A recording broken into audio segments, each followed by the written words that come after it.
Jennifer. How's it going? Going great, Austin. How are you?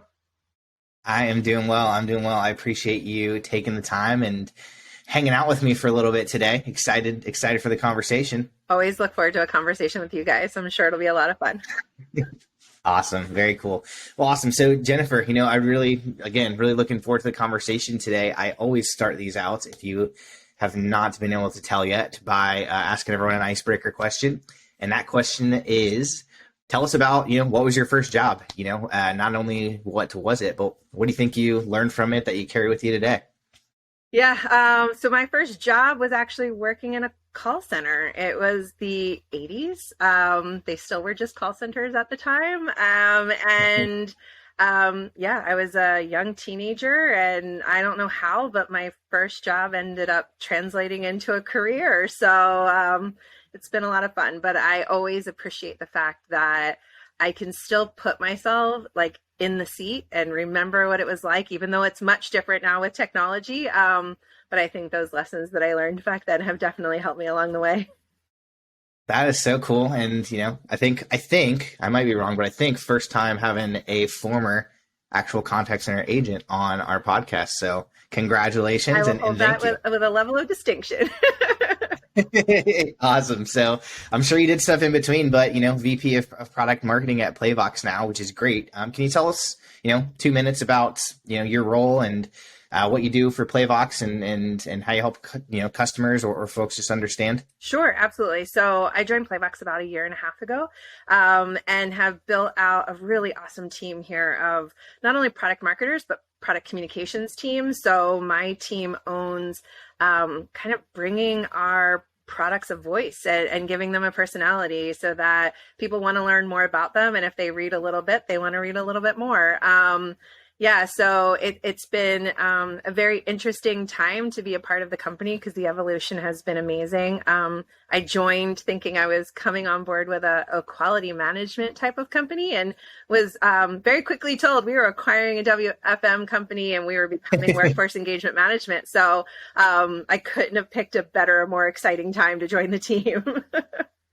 That is awesome. I love that growth. It's what's funny is something similar happened to me. I started at Inflow in, May of 2021, and very, very shortly after we made a really cool strategic acquisition of Epic Connections. So very similar. It's so fun. You get into something and they're like, hey, guess what? More growth is going to happen, and you're like, awesome. You're like, I did hey, not know that when I signed up, but I'm glad I'm here now. I was excited before and we're excited now. Exactly. Cool. So, you've been in the space for some time, which is great. Over the last, I think let's just keep it at 3 to 5 years because it's way changed. We could talk about how it's changed since the 80s, Yeah. but that would be a much longer podcast than I think people will pay attention to. But in the last, probably 3 to 5 years, what do you think are some key changes or what's Playvox seeing in the market in terms of, WFM, WFO, WEM technology? How's it different now? Yeah, sure. So I think just going back that 3 to 5 year span, it is so much different. I think that there has been, obviously we'll touch upon the pandemic and what that's meant for everyone as a catalyst for change. But I think really even before we got to the pandemic itself, we were seeing all of these plans on how do we become more digital? How do we become more cloud? Like let's not just use these as buzzwords in a long-term plan for the company, but what can we really do? And then, the best laid plans, the pandemic hits and it was like, okay, let's take a 3 to 5 year plan and make it happen in 3 to 5 days. And that really changed the direction of how we not only had to operate as businesses, how we had to support our customers, but also how we had to support our own employees. So I think it really made almost every organization across the globe rethink how they were doing business and how they should be doing business. So it was an awesome catalyst. It's probably not something anyone would ever ask to have happen again. But Sure. I think that we are, from a technology perspective in our industry, probably 10 years ahead of where we would have been had it not been the pandemic. So toughest time for most people to, kind of live through and survive. But I think from an industry perspective, I think it fast tracked us to have really more strength and power in how our companies are going to be able to grow. Yeah, no, I completely agree. I think that digital transformation in cloud was on the horizon, right? And a lot of the events that had happened today that we can certainly get into here just said, hey, you thought the horizon was going to take a few years to get to, but you're right. It's going to take a few days to get to instead.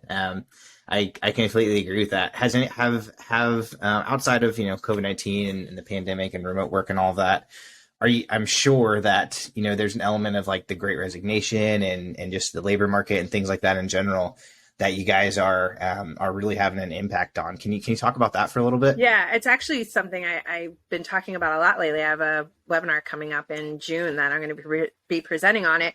But I think that what we've seen is that employees realize that they have much more choice in how they want to Mm-hmm. work, where they want to work, what type of work they want to do. And when you give someone choice, it means that they're going to shop more. They're not going to just walk into a store and pick up the first shirt on a rack. They're going to look for the shirt that they think complements them the best. So I think what it's meant is that before, if you as a business were hiring, you'd put out a help wanted ad and you get people to apply and you'd offer them the job and they take the job. Now they're looking for a job. They might see your help wanted ad. They might look at you. They might interview with you, but they're also going to say, oh, okay, well, if this is what they're going to do for me, let me look at their competitor and see what their competitor is going to do for me. Will it be better? And I don't think that we've seen that at least in this amplified way before. So having our employees become shoppers in the process instead of just a buyer of a job offer has really changed how as employers we have to rethink the way that we engage with our employees. So the title of my webinar that I'm doing is flipping the script. Like, how are we turning the great resignation into the great retention? And I think that we have to really start thinking about it that way. If we focus on that negative, that resignation piece of it, it's going to happen. It's happened before. I mean, I think we've all lived in the contact center world where we expect an average of like 30 to 45%, I think is what QATC quotes.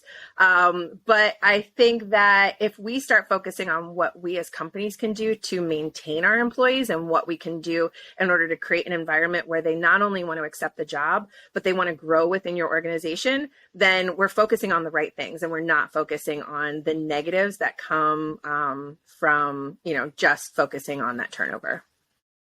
Yeah, it's important. I think you hit the nail on the head. If somebody, whether they are a contact center agent or any type of employee really, but especially contact center agent, feels like they're getting everything they need and more, right, from their role, they're not going to be as tempted to go look at that second shirt, right? To go back to an analogy earlier. And so, I mean, how is Playvox, handling that? Do you have any recent success stories or just general ones you can think of?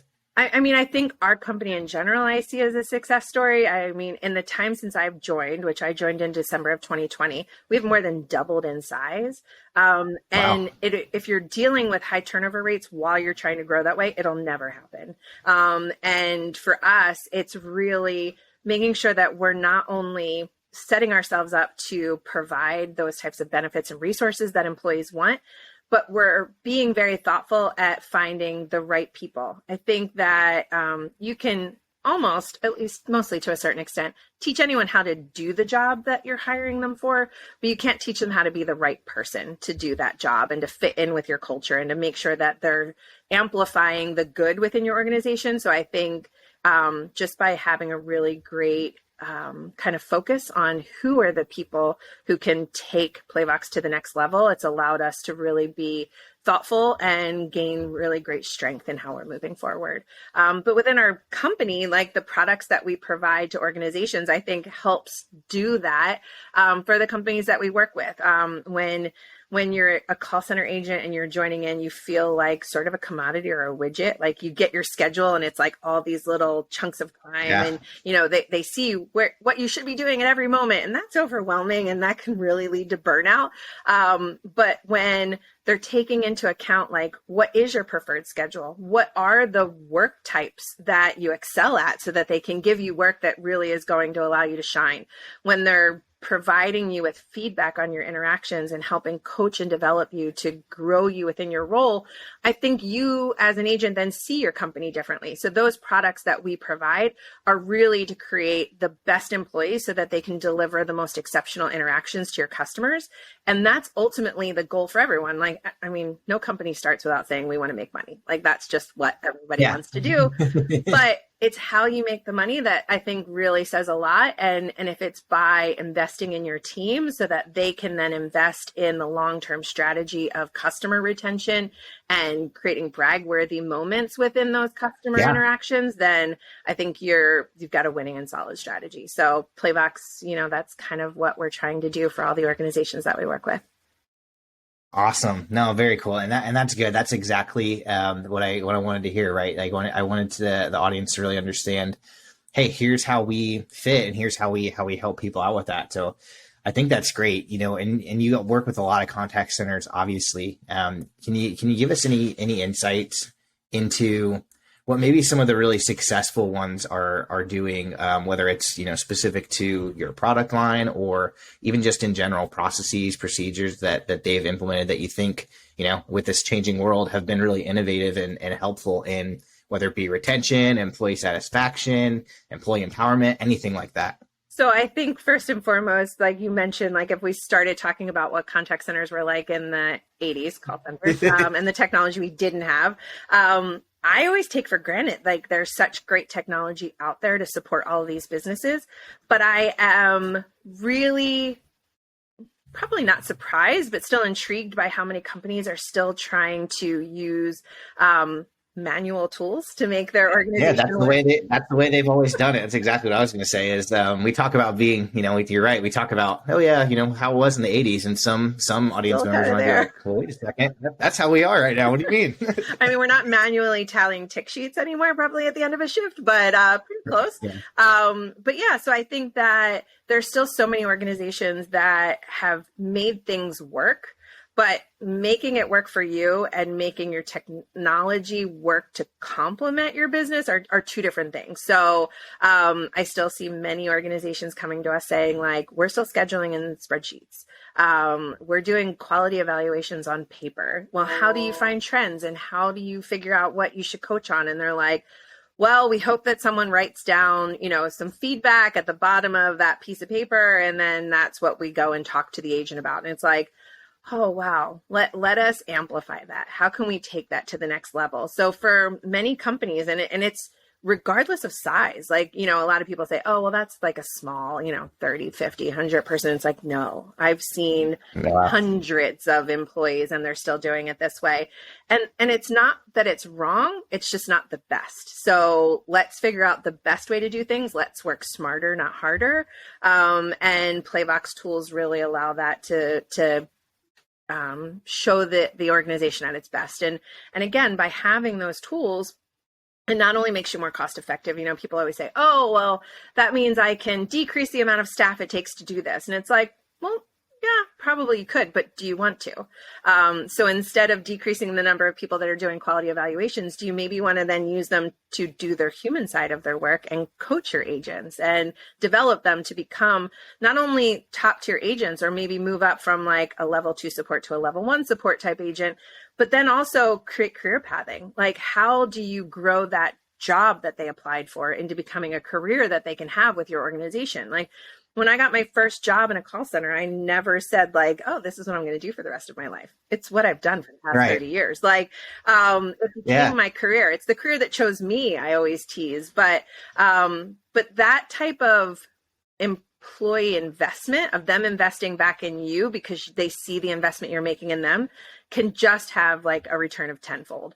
They're going to have all of that knowledge of what has worked and what hasn't. Like, I look back at a consulting company that I worked for a lot of years. And I remember, our owner saying like, wait a second, that's a really great idea, but hold on a second. Have we tried that before? And I'm like, yeah, remember when we failed fabulously? And she's like, oh, right. So we're not going to do that. I was like, no, we can do it again, but we're going to do it different. Like, they have all of those stories of like why things were successful and why they weren't. And they see it from a different perspective of how to make it work differently. So I think, using it in a way that grows them within your organization, just is a benefit to everyone involved.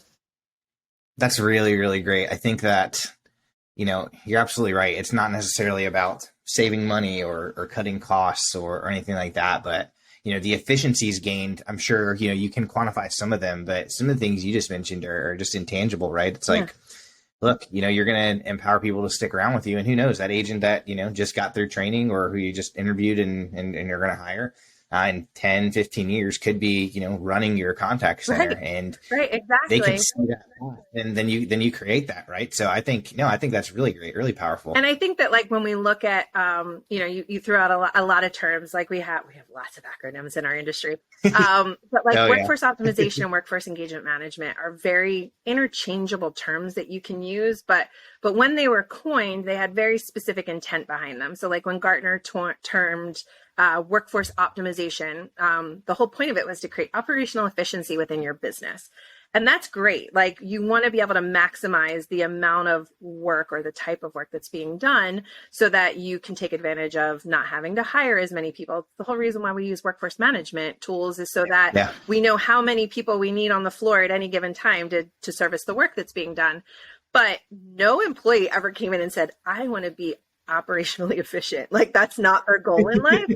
So Gartner seeing that trend and seeing that movement towards even like, if this term would have come up post-pandemic, I would have been like, oh, that totally makes sense. They were really smart at saying back in 2016, workforce engagement management is really about creating an environment that builds on the agent experience so that they can deliver those next experiences to your customers.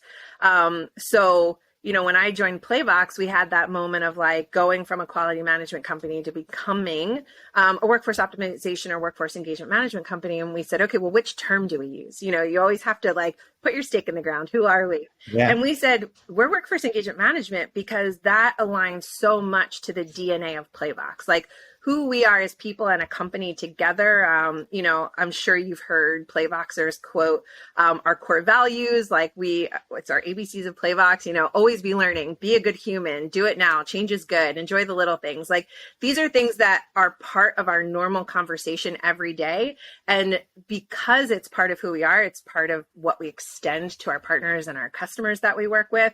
So workforce engagement management felt like a really great alignment to what we were trying to help our customers achieve for their businesses. Yeah, no, that's so awesome. And it's really powerful when your, core values and mission and just purpose as a company are relatable so much to what you do. And you want to not necessarily push that, is maybe not the right way to say it, but you want your customers to experience that too, right? Yeah, we celebrate it for sure.